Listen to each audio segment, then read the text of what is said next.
Okay, let's take a look now at the creation of a bar chart. And I'm using the file called chapter 2 bar, and what I want to do is recreate the chart here just to show you how that can be done very quickly. Bar charts, of course, are a very good, quick visual way of looking at some of the differences that might exist in different categories in a variable. And they're used a lot along with column charts for qualitative variables. So I'm going to go ahead and select both columns of data here, both the form of payment as well as the percentage, and then we'll go to the Insert ribbon and select Bar Chart. And of course there are very many different types of bar charts. The different colors here are for use where you have perhaps more than one variable that you want to display. You can put them side by side or stack them. In this case we only have one variable, percentage, and we want to look at those percentages across the different forms of payment. But we can go ahead and just select the basic 2D clustered bar, as it's called. And as we can see, we generate already a bar chart that looks very, very similar to the one that the authors created. The only differences here are just in formatting, and the charts in Excel are very easy to format. Once you click on the chart and it's active, you have your Chart Tools ribbons that are displayed, and you have a design ribbon, a layout ribbon, and a format ribbon. And most of the things you'll want to do here are in the design ribbon, the layout ribbon. And here you can choose to display or not display the legend. So I'll turn it off, select none. You can also change and add axis titles and your overall chart title. I'll do one just to show you. I'll just do an axis title, and I'll select the primary horizontal axis, and I'll choose a position. Do I want none, or do I want to put it below the axis? Those are my only choices in this case. And here I'll go ahead and type percentage,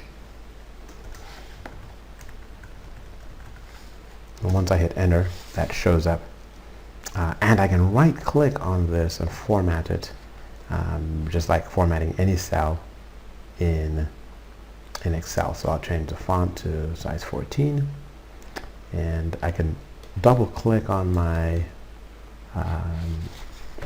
title and select there to change that to anything I'd like to say. So how adults ... The other piece of formatting that they did was to remove the grid lines.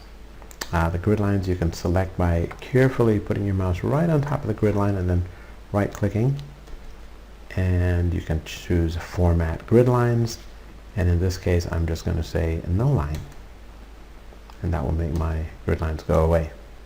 There are other little formatting things that were done on the file. They added a title on the vertical axis, and they made the headings bold, the labels on the axis bold, and you can go ahead and format those. The main purpose here is just to show you how the bar chart itself is created.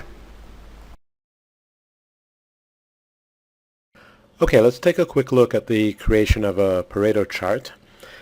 I've started out with a spreadsheet that contains the type of defect, the frequency, and the percentage.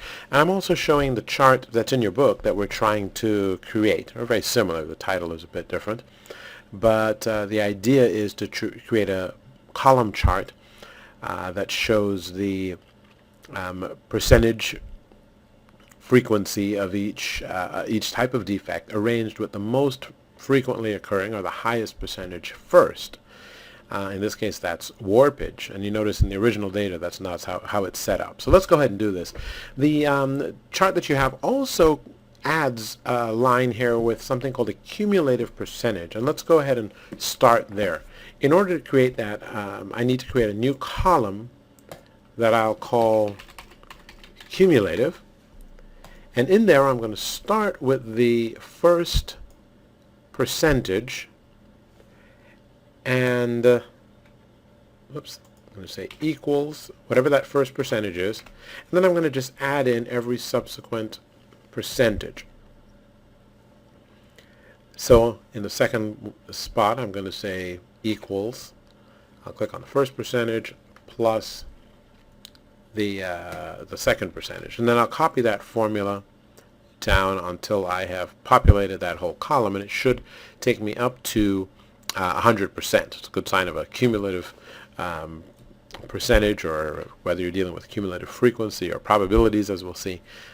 It should take us from smallest value up to 100. Okay, now we can go ahead and generate a chart that's going to include defect, percentage, and cumulative. And I'll go ahead and do this by selecting the three columns I'm interested in. So I'll select first defect, that whole column. I'm not going to include the row with the total. And then I'm going to hit Control, and I'll select also my percentages and cumulatives. Okay? And then I'm going to go to Insert, and in that Insert ribbon I'm going to go to Column, and I'm going to select the 2D column chart. And you notice this automatically takes whatever's on the left-hand side, the left-hand column I've created, it's going to put on my x-axis, and then it gives me on my y-axis the two variables, percentage and cumulative. Now the graph doesn't look exactly like the original. One of the things I need to do is add a title, which I can do under my layout section. I can add a chart title, I can remove my legend, but I want to focus on two things. One is that I need to arrange it as a Pareto chart, so my most frequent value is going to occur first. And the way I want to do that is I'm going to select my defect, frequency, and percentage columns. I'm not going to select the cumulative because I don't want to, those have formulas in it, so I don't want to reorder those. And what I'm going to do is I'm going to sort the data. So I'm going to go to Data, Sort, make sure I've got the box checked saying my data has headers because I selected the row that had the headers. And then I'm going to sort them by percentage, starting in order from the largest to the smallest. I hit OK. And now my percentages have been placed in order. So my most frequently occurring percentage, most frequently occurring defect with the highest percentage is first, and then in decreasing order. The last thing I need to fix here to make it look like the original chart, or the chart that was provided in the text, is that my red columns here representing my cumulative percentages, those are in bars, and the graph had them in a line chart. So I'm going to just change that by clicking once on one of those bars, and then I'm going to right click and go to change series chart type. I can actually change the chart type for one of the series, and in this case I'm going to go to a line chart. Actually I'm going to go to a line chart with markers. I hit OK, and there we have it. All I need to do is just change my scale of my axes and get rid of the legend, put in a title for the chart, and we can make it look exactly like the one that was created. Okay, so that's the creation of a Pareto chart. Let's take a look at how to create a pie chart. This is one of the most basic forms of charts that many people are very familiar with. A method, again, of displaying the proportion of observations that fall within a certain category.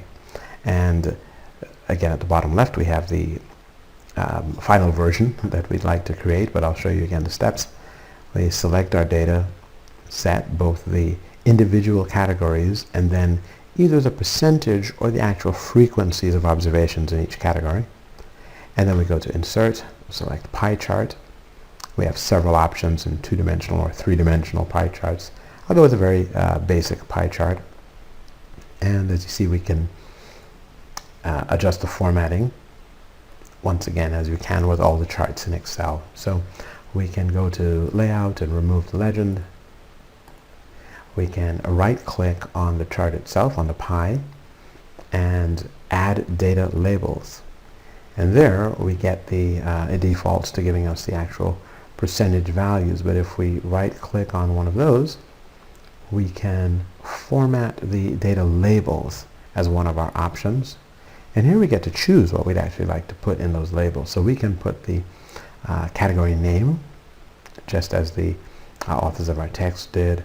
We can put a number of other things. We can change the value to a percentage. In some cases, our values won't be in percentage form when we initially get it. They might be raw frequency counts. And that's what would show up if we had selected value. In this case, we could actually force it to show us a percentage. And then again, there are a number of other kinds of just aesthetic formatting that can be used if it helps tell the story effectively.